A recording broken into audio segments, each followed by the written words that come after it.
Run it up, then run it back. Run it up, then run it back. Run it up. Good Monday morning, and we are back in Los Angeles, bright and early. Welcome to Run It Back. I'd like to introduce everyone. Shams Charania, Stadium Insider. To my right, he will be busy, probably breaking news the entire show. Oh, look who's back. Evan Turner in. Chandler Parsons is in Cabo, which you probably already guessed. He's supposed to check in later. We'll see if that actually happens. Eddie Gonzalez on the end there, and he and I have been out in L.A. for a good 13 hours. Back to being locals. We've got a lot of basketball to talk about. We will discuss Steph Curry and his epic, historic Game 7 performance. But first, we do have games tonight that we want to talk about. Joel Embiid and his availability specifically, Shams. Where are we? Yeah, that is the big question around these playoffs for sure. And, of course, going into tonight's Game 1 against the Celtics and the 76ers. He is doubtful right now. Everything, though, with Joel Embiid, it's fluid. He's a warrior. It's playoff time. I'm told he did have PRP treatment last week in that knee. He participated in parts of practice on Sunday, which is a good step. But he has a pretty serious LCL sprain that he was diagnosed with on April 21st. It was more than a grade 1 LCL ligament sprain. So he's done some shooting on the floor the past few days. But this is the legend of Joel Embiid. When you think about it, he's had a propensity of playing through pain. In 2021, he plays through a torn meniscus in his knee during the playoffs. And last year, 2022, he plays through an orbital fracture and a torn ligament in his thumb. How much has he ran up and down the floor in the last 24 hours? That's the question. I'm told not that much as of yesterday. We'll see if he's going to be able to try to play today. I think there's some thought around this team that it would be a miracle if he ended up showing up tonight on the floor. But right now he is doubtful, and he's trying to get better in the coming hours. Like a true jackass sports fan, as soon as I saw your tweets, I was like, oh, we're getting ripped off because we want Joel Embiid in this series. And it almost feels like, without him, if he cannot play, or at least if he can't play for a couple games, what are the chances for this Sixers team? Man, I didn't give him high hopes even before Joel Embiid got hurt. I'm really that big of a Celtics fan, but I think right now, I think the Celtics are too deep right now, and you need a dominant scorer and presence like Joel to be able to, get that offense going and open up everybody else. You see Tobias Harris, he had a couple good games last series. James Harden, he's been controlling a lot. Tyrese Maxey, but Joel Embiid, he's going to be a big loss. It's just not the same without him. But the Celtics, they're here. Any thoughts changed about them from the first round? I mean, look, they had a tougher series than we probably all imagined with the Hawks. And even the Game 6 went down to the line. I was kind of hoping for a Game 7. Same. Like, let's just see it. They pushed Janet Jackson back. They messed up, you know what I mean? But I think it's good to get that out your system. I think this is a team they've been focused on all season long. This is a matchup they figured they would see. So I expect a little bit better attention to detail. And it helps, like you said, to not have the big fella out there. Yeah. But I favored them anyway. This is a tough matchup for Philly anyway. And even without Joel, it's even worse. And it's killing Joel. It's killing him that he may not be out there, at least for a couple games. But let's talk about a game that did happen. And it was a Game 7. And it was something. The Warriors certainly were there. And Steph Curry, good Lord, it's one thing to have a good game. It's another thing to drop 50 in a Game 7 and make history, most points scored in a Game 7 ever. Look, sometimes we forget, I think, Evan. But was this a statement game for his entire legacy? I think so. I think he just adds to it. Right now, Steph is, I always argue, the best player, of the decade, in my possible opinion. He's been unbelievable. Even in the championship he won last year versus, Marcus Smart, the defensive player of the year. He shot 90, 50, 40. Just when things get tougher, he makes you believe and he elevates his game. Just like, when you watch as a kid, a childhood hero, what MJ used to do and everything. The big stage, Game 7 on a Sunday, performed at the highest level, and we're still talking about it. And we're gonna. Yeah. I mean, you can't ask for more, right? You literally get a record-breaking performance in Game 7 on the road. They looked like they were on the ropes after Game 6, and he did it in every way. He made 20 shots, career-high 38 field goal attempts. Yes, he made 6 threes, but you look in that highlight package, layups to the left, layups to the right, layups to contact, layups where he blew guys, and nobody could touch him. Mid-range floaters, he did everything on the court yesterday. That third quarter barrage was like, crazy. It reminded me of the Steph and KD Warriors. It felt inevitable that they would eventually run you off the court. It was ridiculous, and we talked about it with Jimmy last week. One of the greatest performances ever. We got another one of the greatest performances ever, and it was just fun to watch. I feel like sometimes Steph Curry just quietly listens to all the talking heads, boasting and really propping up other players, and I think it just quietly makes him angry. But because of the baby face, we don't take him as seriously, I think, and then he reminds us of what he's capable of doing. And it wasn't just on the court. I guess he was Mr. Pep Talk. Yeah, I mean, he was good on the court. Plus, Yeah. I think his plus minuses were staggering. Plus 58 on the court, minus 43 wins off the court. They need him on the floor. They're going to go to him a lot against the Lakers. But, you know, Steph Curry, when you talk to people around the Warriors, he's not one to overspeak. He's not one to speak that much in general. And so he gave a speech to the Warriors on Saturday. This is right before film session. And basically his message was, from what I was told, we have enough to win. You guys just need to trust me. And we all need to put our feelings aside and just go get this, because there was a lot of tension in that locker room, in those huddles throughout Game 6. And we saw the video of Jordan Poole and Draymond Green being one of them. And Steph Curry was pretty poignant. He said, if you don't leave your personal feelings out of this, leave them at home. If you don't feel like we have enough to win, stay home. Don't come to the bus to Sacramento. Dang. But if you believe in us, and if you believe in the team, and if you want to put your feelings to the side, come on the bus, trust me, and I got this. And I mean, I don't know if he was calling a shot. I don't think anyone on the Warriors expected him to have 50.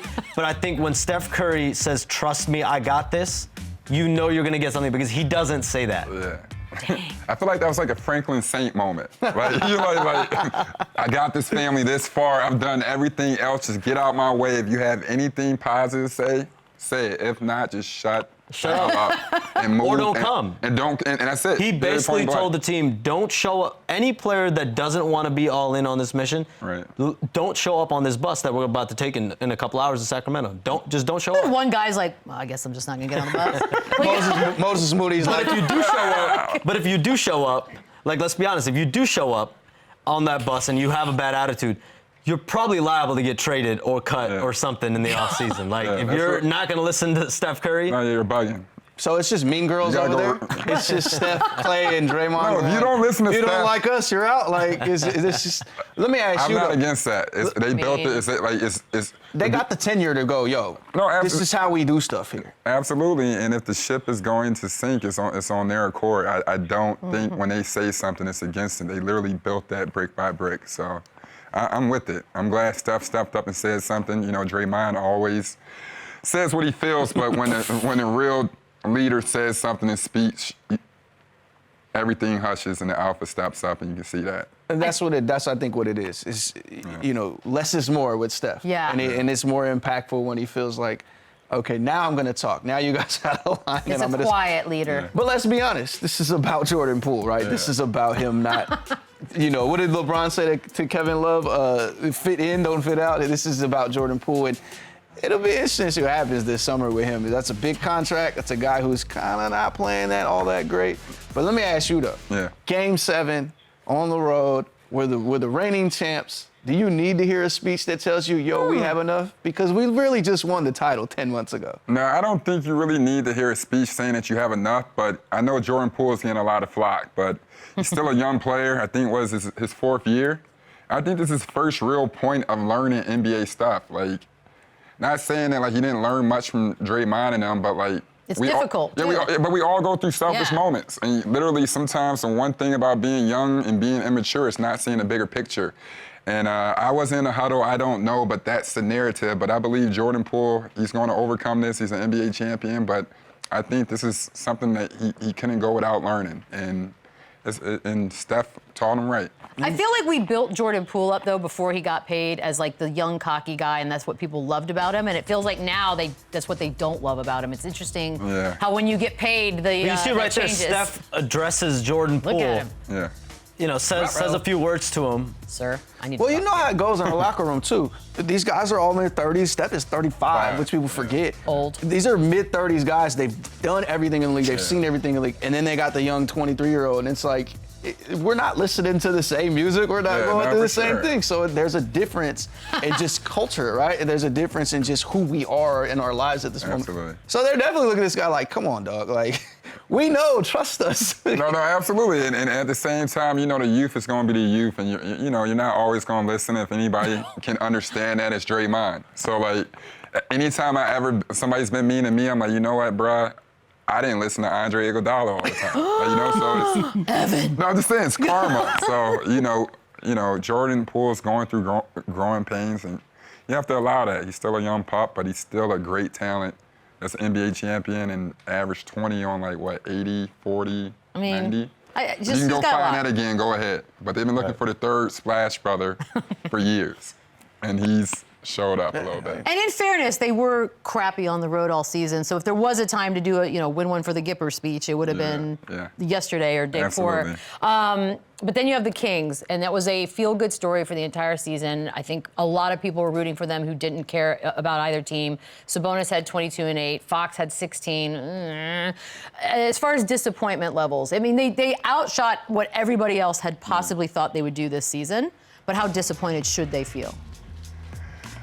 Very. They were up 2-0 in this series. They got Draymond suspended. Hold up. Draymond got Draymond suspended. They received the gift of Draymond suspension. There you go. They were up 2-0. Then they're going home for a Game 7. They fought tooth and nail all season long to have this exact game, and they put out a stinker in that second half. And look, Stephen Curry, one of the greatest of all time, he gives you 50. It's only so much you can do. But they were right there. They went into the second half with a lead. They went into overtime with a lead, to halftime with a lead. They should be very disappointed. And they really got to look at the makeup of their teams. Shams has been talking for some time. They have a ton of ability to move around and add different guys. But I don't know. That Domantas Sabonis series was a little disheartening. I know he had a great first half last night, but you got to wonder, like, is this a 16-game guy or an 82-game guy? Because there's a difference, and they want to win 16 games. So it's disappointing. The season, we know the speech. There's no failures. Everything's a step or whatever it was. But the season wasn't. But this series was a failure for sure. Yeah, I give them a little bit more credit. I think they jumped out and exceeded expectations and everything. It's one thing you're going up against a barbarian. You have to really, going up against Steph Curry, going up against Draymond, Klay Thompson. You have Andre Iguodala on the bench. Curry. It's really different levels. The same way with the Grizzlies. I think guys just ran out of gas to try to elevate to that level. That's what it felt like, right? Because Game 6 was a different team. Yeah, for sure. And to go win a game at, in San Fran, Game 6, crazy. But I think one thing that occurred that, besides the young guys having to get that type of experience, I'm a big Harrison Barnes fan, but you got to step up and come back and really perform and help, guide that way and have that championship experience to lead them in those tough games. And Sabonis, I wasn't shocked in how he did. Fox, the broken finger, he battled through like a champ and everything. But, I think in those certain type of positions, it takes from the top half and the experience. One guy I want to mention before we move on. They had no answer for Kevon Looney. Yeah. They had no answer for that man. Yeah. He had more offensive rebounds than Domantas Sabonis had rebounds. So they had no answer for that. And he's a difference. We talk 16-game players, 82-game players. He never misses a game, so he's both. But he is a playoff player. He's incredible. And he swung the series in a lot of ways. And I want to say something else because I think last year when Steph broke the three-point record, he gave Klay, Draymond, and Dre a watch. Please buy Kevon Looney his watch. What kind of watch did they get? They got a Rollie. Nice Rollie, Some very expensive, some very, very expensive. Something very, very, very expensive. So some Van Cleef for Kevon or something. Richard. So look, Draymond, as Draymond does on his podcast, already has said some words about Sabonis, saying that he, quote, I lost a lot of respect for him for not shaking hands after Game 7. Oh, I love when we do stupid things like this. Some guys don't shake hands, though. I mean, it's ew. I think LeBron was walking off the court into the tunnel after they beat the Grizzlies. I know there was the back and forth with Dylan Brooks. Maybe he doesn't want to give Dylan Brooks his 5, but I feel like this is pretty common. Yeah, I mean, Draymond didn't shake hands with Tristan Thompson after they won the championship and said, "Oh, we ain't the same." Then went on the podium. Why is he doing that? And said, "We cut from a different cloth." I feel you though, but after somebody damn near broke my rib and have a broken orbital, I want a fair one. I don't want no.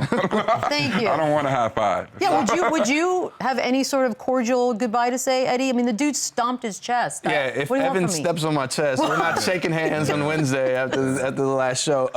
No, you're not obligated to shake hands. It's fine. Like, I don't. Draymond has this.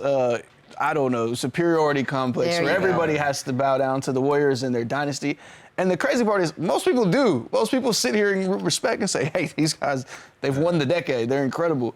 But yeah, you stepped on his chest. Like he's probably never going to shake your hand. Yeah. You think you lost respect for him for not shaking your hand? Imagine how he feels about you. Yeah, I don't have a hand for you. I have a finger for you. Thank you. I'm like, I got nothing to say. Good Lord. Okay, so yeah, preview. Besides, it's a Draymond. Draymond loses a series, especially one in which they were supposed to win, they were winning. I feel like he's not shaking hands either. But anywho, here is the way things have panned out. So now we have Warriors, Lakers. According to Twitter, and that's where I go for all of my feelings, everyone's so excited about this. Evan, which side has the edge in this one? I'm always going with the Warriors. I think they're just, like I always say, the longevity, the experience they have, the camaraderie, and you got number 30. After what he did in the finals last year and his will to win, we're looking at a master at work. He has really evolved into an unbelievable player, a clutch time player, a big moment player, and a generational guy. And I think his momentum, his energy, and his will to win is something that is going to be able to get them over the hump. And these big moments, Chef Curry rises to the occasion all the time. So I got the Warriors. But what about the other guy that rises to the occasion all the time? LeBron James? LeBron James? No, absolutely. I think LeBron is going to be at a high level. I think the X factor, obviously, is Anthony Davis. Anytime he plays well, there's not much you can do with him. He's one of the top players in the world, NBA champion. He's made big shots throughout playoffs. We just got to make sure he stays healthy. But that's the X factor. That's one guy I don't think anybody can do anything with on the court.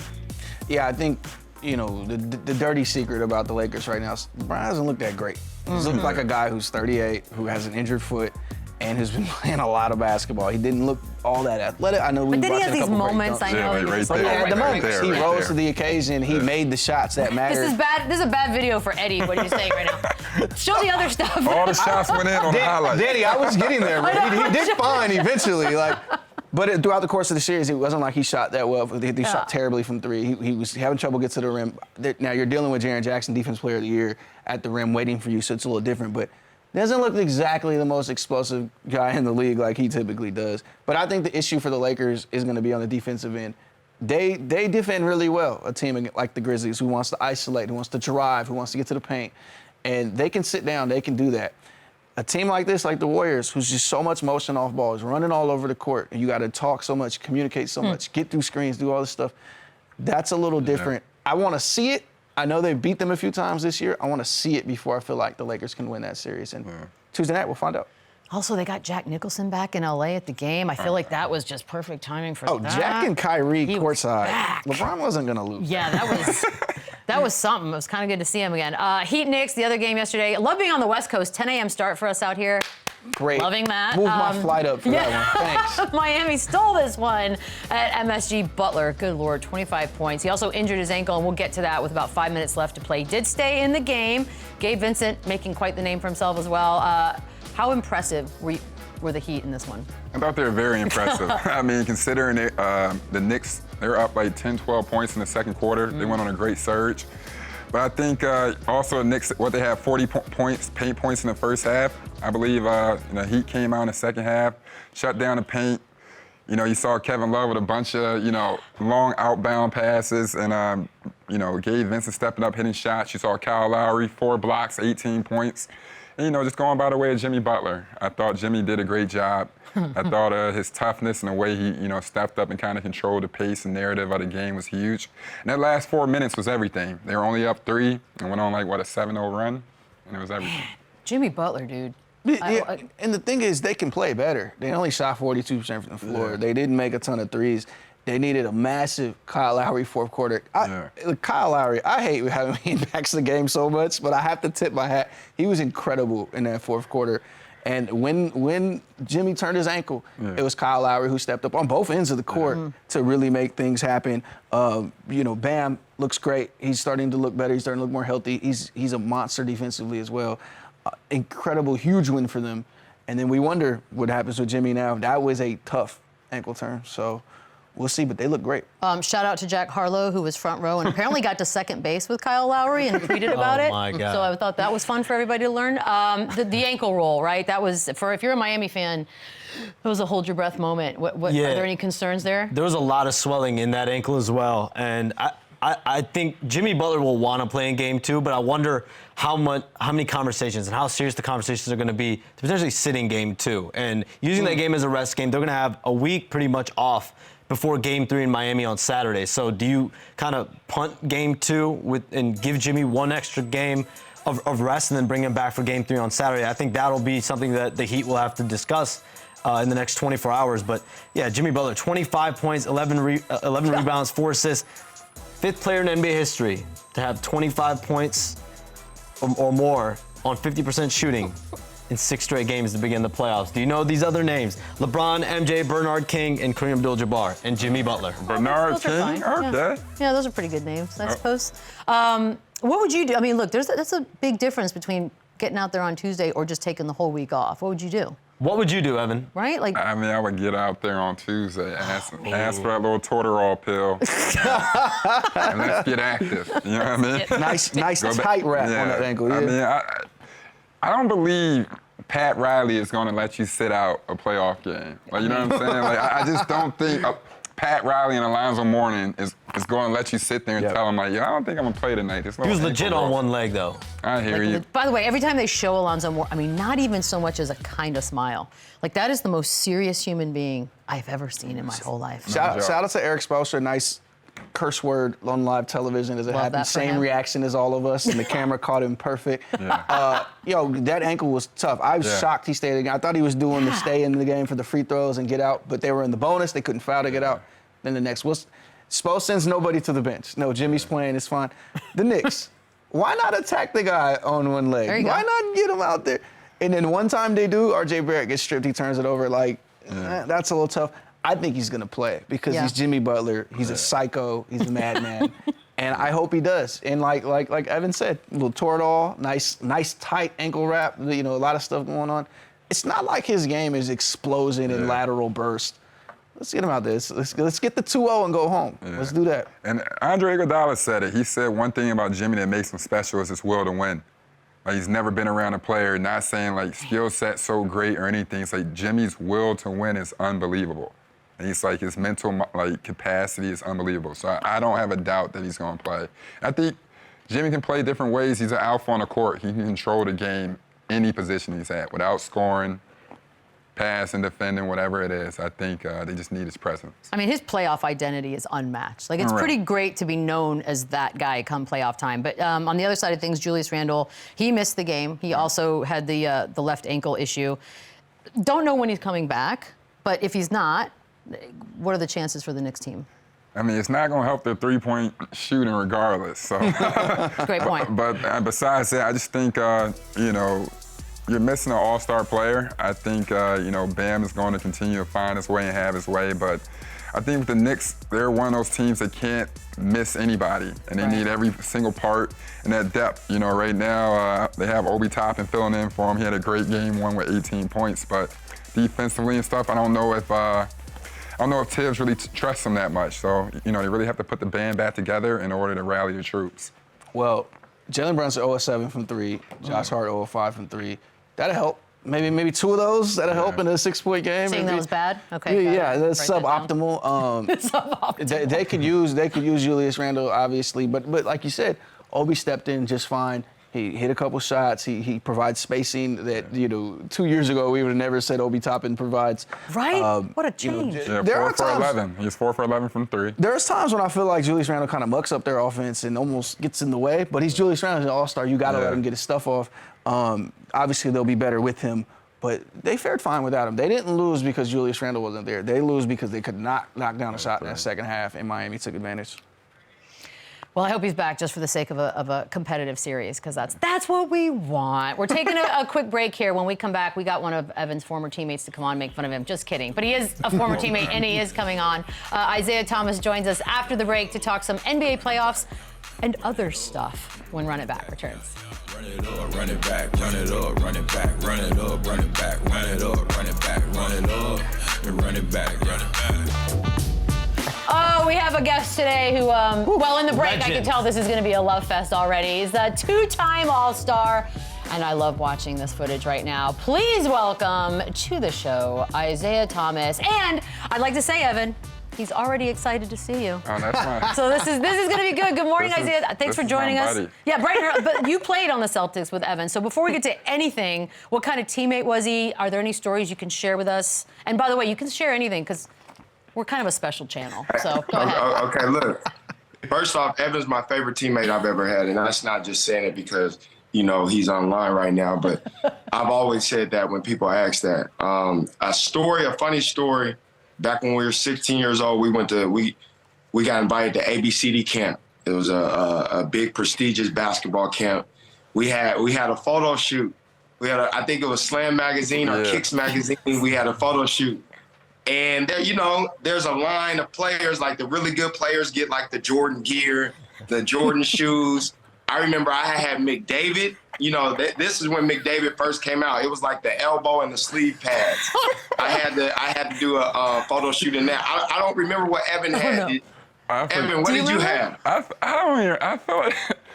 don't remember what I had. I feel like it was Reebok or I had a Via. They gave me some nonsense, so I don't know what I had. Hey, but remember, Brandon Jennings had Jordan brand. Yeah. Somebody had the P. Miller brand. So he was a little lower in the level of talent. That's whoever awesome. had the P. Miller brand.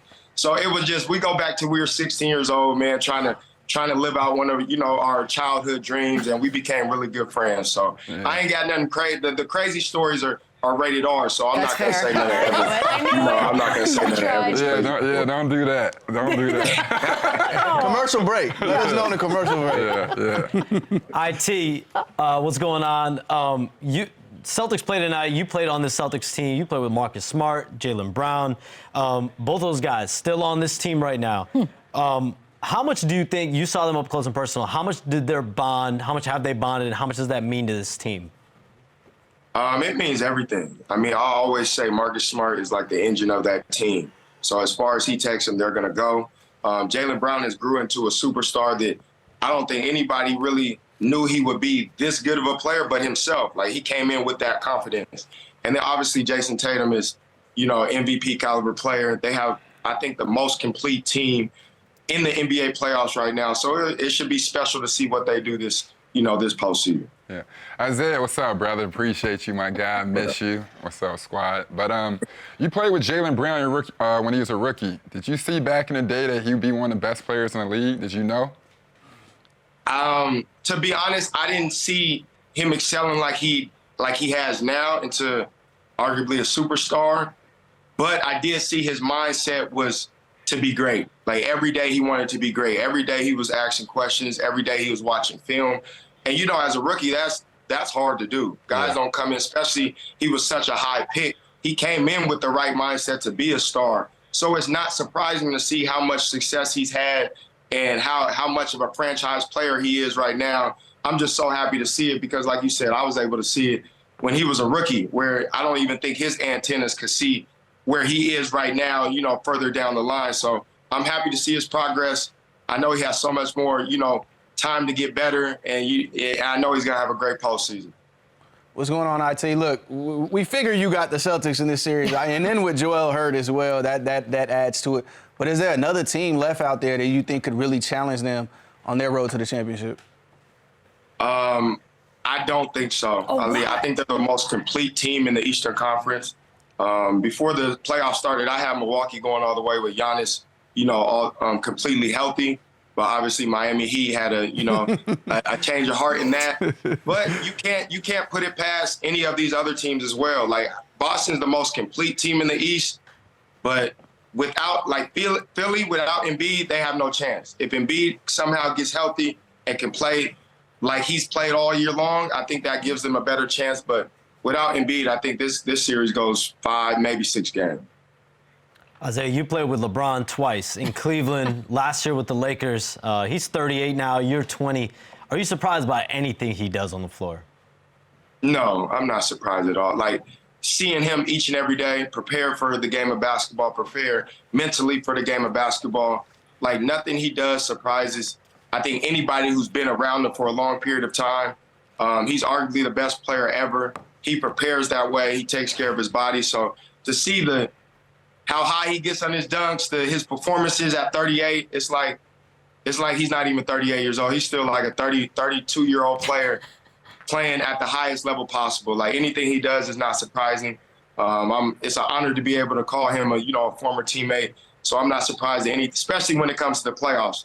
He always picks it up and takes it to a level we haven't seen before. Oh, I'm glad you said that because that's a great segue to Dillon Brooks. And I'd love to hear and I was one of the people who defended Dillon Brooks because I thought it was quite the funny character. But then he deletes his social media. He avoids talking to the media, gets humiliated by the Lakers after talking so much smack to LeBron. What did you think about this entire chapter of the Brooks story?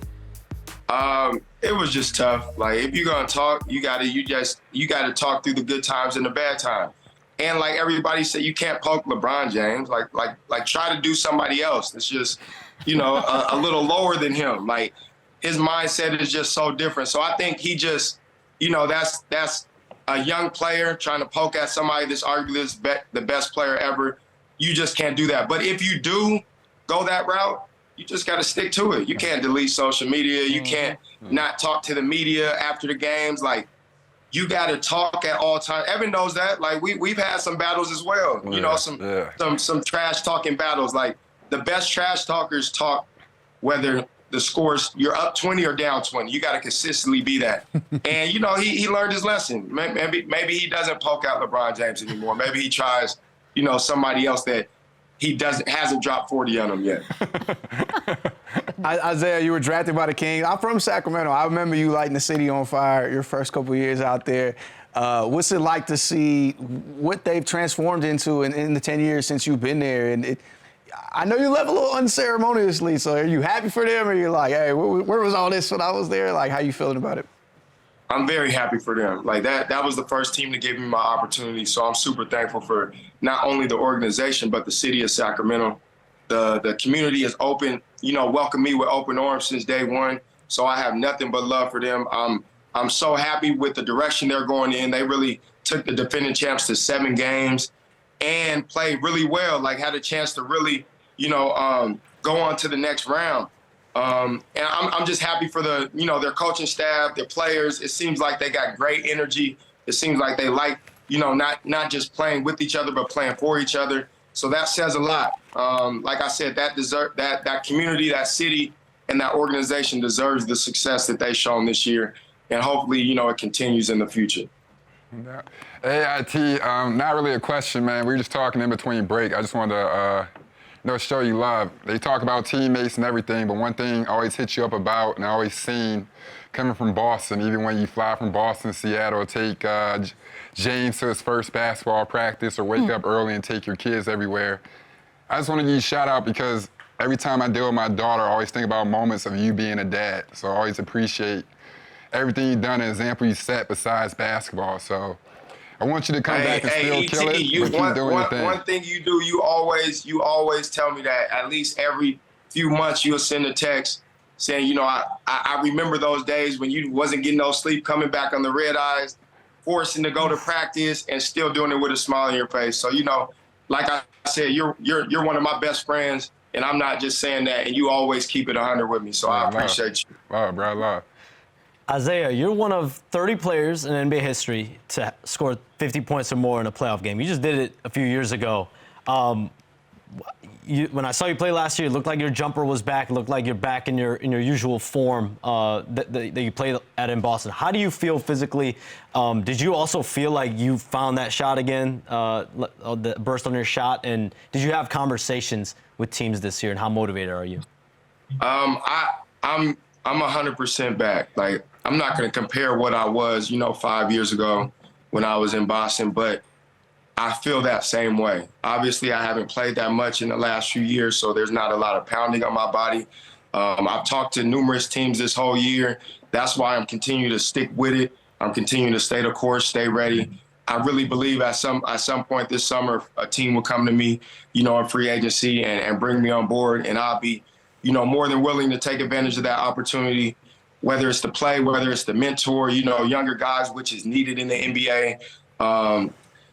anything that's needed, I'm willing to do. Like, I love the game of basketball. I want to continue my career in the NBA, and that's my ultimate goal. So until teams stop reaching out and stop talking to me, that's probably when I give it a go. But until that time, I'm gonna continue to love the process, continue to stay ready, and continue to grind because I love it too much. I just love the game of basketball. So that's why I'm still staying at it. But I'm ready for sure. I like that. It's a good philosophy until they stop calling. By the way, I thought you were going to thank him for expanding your musical horizons by taking you to Al Green. What was that? Al Green. yeah.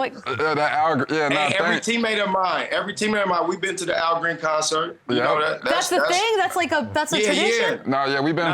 That's the tradition with our close friends. Yeah, I think that's when me and IT's relationship went higher once we went to the Al Green concert. Oh, when you go to a concert with somebody, you're now bonded. It's very telling, too, like to go to music. Oh, man, that's good vibes at all times. Al Green for sure is good vibes. The Celtics were known for playing Al Green everywhere they went. This is a good tradition. I like this. Before the games, for sure. Thank you so much for joining us. I know it's bright and early, and I know you're going to go do good dad things here in a bit, so we'll talk soon. Thank you so much. Thank you guys for having me. I appreciate it, Shams. All love, y'all. By the way, believe it or not, Chandler's checking in from his home away from home. Cabo, Mexico. Chandler joins us next. Run it up, run it back, run it up, run it back, run it up, run it back, run it up, and run it back, run it up, then run it back, yeah. Well, welcome back to Run It Back. Joining us now, our friend, our great friend, our mentor, some would say, Chandler Parsons, joining us from Cabo San Lucas in Mexico. What's up, buddy? How's Cabo doing? Intro. Thank you, Michelle. You're welcome. They made me say nice stuff. They said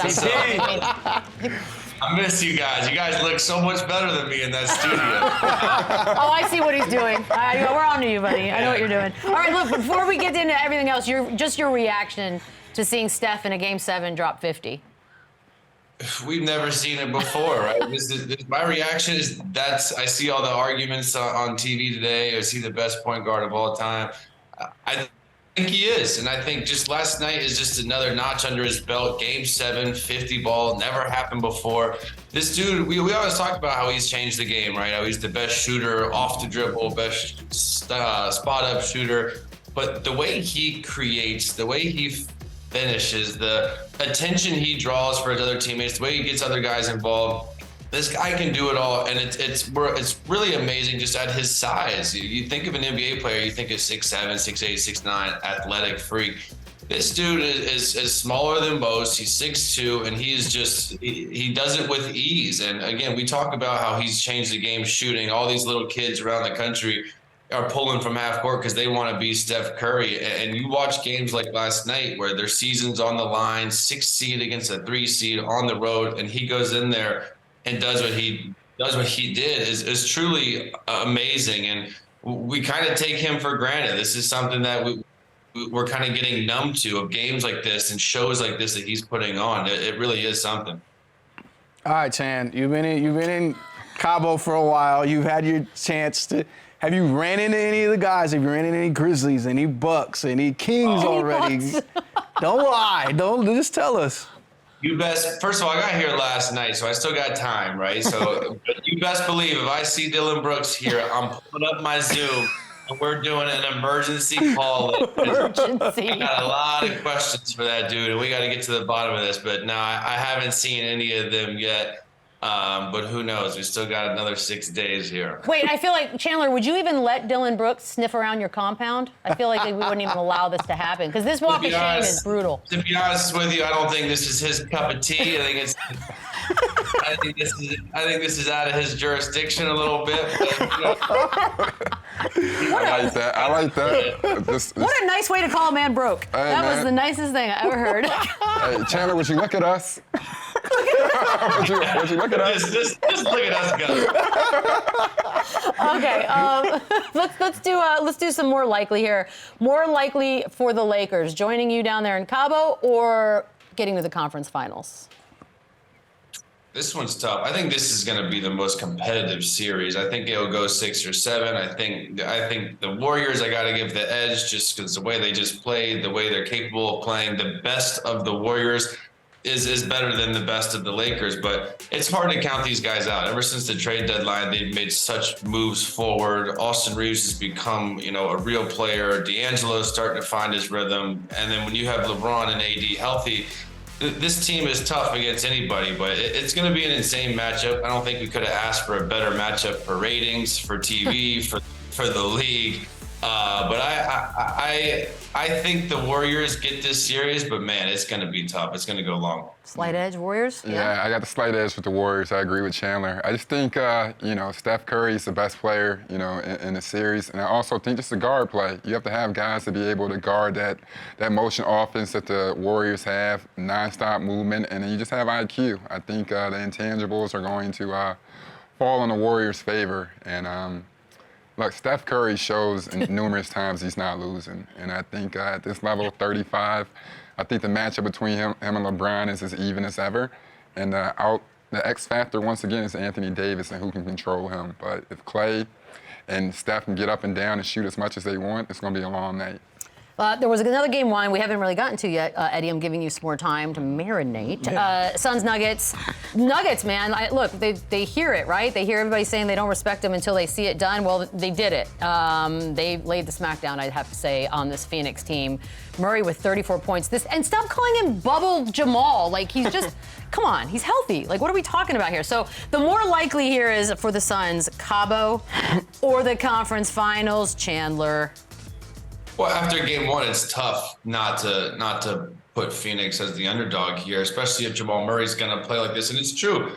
How many times does this team have to be the #1 seed or Jamal Murray to have games like this till we start respecting them? And even me, like I'm sitting here looking at the series, I still believe in the Phoenix Suns. I still think that they could come back and they win game two, and now all of a sudden they have home court advantage going for the rest of the finals. But they have to be better defensively. They cannot let Jamal Murray go off like this. They can't let Aaron Gordon get a hot start like he did.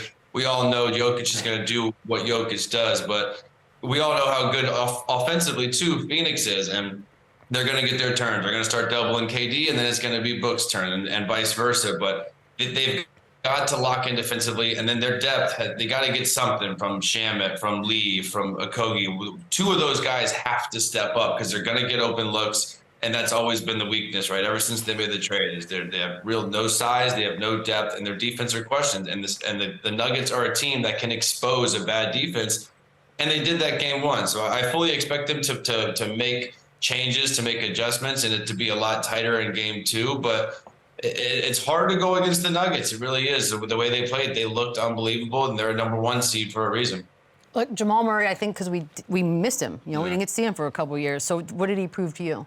Man, I just think he proved like the name Bubble Jamal is definitely something you should still call him. But at the same time, like you said, Chandler said you have to stop him. I think you got to say that 2 or 3 times in big, bold letters. This kid can really score. He's at a high level. Even before getting injured, he's probably one of the top young talents in the league. But at the same time, when you have this type of guard play going downhill in a fast-paced situation versus Suns, he could be averaging 30 for the whole series and literally put you out your misery. So I think somebody has to step up and try to figure out a way to slow him down because he's a problem, a real problem. Yeah, I think he's the toughest matchup in the series for the Suns, which sounds crazy because I know Nikola Jokic is sitting right there with 2 MVPs, but they're more well equipped to deal with that. Yeah. You can body a guy up. You can put some speed on him. He didn't shoot great the other night anyway. So, but Jamal, when he's hitting his shots from deep like that, when he's driving to the lane like that, you got to do something. You got to get out there and trap. You got to show on the pick and roll. You got to contest. You got to do something. He shot 6-10 from 3, and Aaron Gordon shot 3 or 4 from 3. That's how you lose a game. On top of that, the rebound, they lost the rebounding battle by a ton. Turned the ball over all night. You give a team like the Nuggets that many extra possessions, you're going to lose. So if they don't want to be in Cabo with Chandler, let's rebound a little bit and take care of the ball a little bit, guys, and they're going to have to do it tonight because I don't think you want to go down 2-0 in this series. No, it felt like Aaron Gordon was everywhere in that one as well. And you mentioned it, you don't want to go down in this one. Are you worried? Was anything exposed about this Phoenix team? I'm worried about the rebounding, which was my concern going into this series period. I thought they would do a good job on Jokic. And look, he's Nikola Jokic. He's gonna have his nights. He's gonna score 35 one of these nights. He's gonna have a triple-double. But I did worry about the rebounding. I did worry about them crashing the boards the way they did. Aaron Gordon, even KCP. And obviously Jokic killed him on the boards. I think they'll take care of the ball a little better, but the rebounding is going to persist. And if they don't figure that out, at least to be competitive, they're going to lose the series. Chandler, I got one here. So Shams reporting that Embiid's doubtful, might still try to give it a go. So more likely, Cabo or conference finals for Philly? Oh, if there's no Joel Embiid, they might see me here in the next week. It's going to be real quick. And listen, it was going to be a tough series with Joel Embiid. Boston seems like with Milwaukee now out, Giannis being hurt, that series being dead, I think you look to the Celtics as the most complete, best team defensively, the toughest team. They have experience. And going into this matchup now, it seems like a real tall task for Joel. And he's getting married this summer. He's got big plans this summer. This series looks like it could be it, especially if he's not going to give it a go. I expect him to kind of give it a go and try to play, but there's no chance without him in the lineup. Are you trying to make it sound like getting married will take the place of being bumped early in these playoffs? I just don't think it's the same thing. Am I wrong? He's saying he's getting a ring. He's getting a ring regardless. Yeah. He's chilling. That's what you're supposed to say at the altar. Oh, it doesn't right, matter. We got eliminated. Chandler's the romantic one now, and I forget that sometimes. He's all romance, our newlywed. Chandler, we will talk soon. When we come back, the most disrespectful plays, my favorite from over the weekend. That man has a family, minutes away. I mean, I'd be like, I don't want to get married now. I'm in a bad mood. Yeah. Run it up, the running back, yeah. Run it up, run it back, run it up, run it back.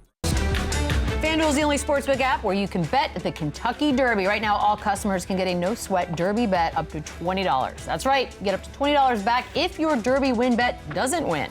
So what are you waiting for? Bet America's #1 race on America's #1 sportsbook. Head to FanDuel and get your no-sweat bet in for the Kentucky Derby. I like that if you don't win, you still get a prize. That's fun. That man has a family. All of these men have families of some sort, and some of them just got embarrassed. AD, you know what? I like Jaren Jackson, but not great. Yeah, this is a tough way to end your season right here. Yo, that was a nasty dunk. I feel like it was slept on because Jaren Jackson Jr. literally toppled over.